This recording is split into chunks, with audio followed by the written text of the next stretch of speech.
Depuis des millénaires, ceux qui nous dirigent nous racontent une histoire de l'humanité qui n'est pas l'histoire de l'humain, mais une vision arrangée de la véritable histoire de l'homme.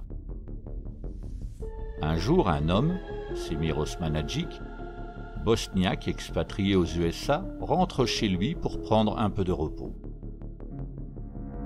Alors qu'il se promène dans la campagne, près de Visoko, il est soudainement interpellé par une forme inhabituelle dans le paysage.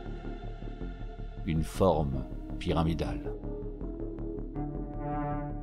Examinant de plus près cette colline, il s'aperçoit qu'elle est parfaitement orientée selon les points cardinaux. Commence alors une exploration de celle-ci. Il va de découverte en découverte, et chacune supplante la précédente de manière extraordinaire. Qu'y a-t-il donc à Visoko qui fasse que le gouvernement de Bosnie dépêche sur place une équipe indépendante de toute influence pour avoir des réponses sérieuses sur la question? Pourquoi le Fonds monétaire international s'intéresse-t-il à cet endroit qui n'a pourtant rien à voir avec ses activités?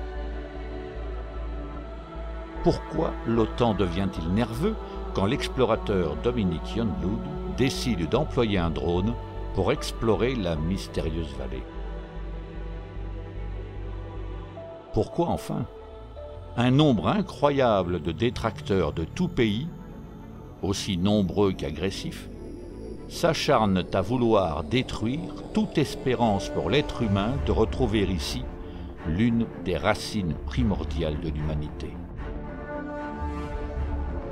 On parle de monuments antédiluviens colossaux, d'énergie libre produite à profusion, de fréquences anormales émises depuis certaines des singularités et qui semblent agir comme autant de balises tournées vers le ciel.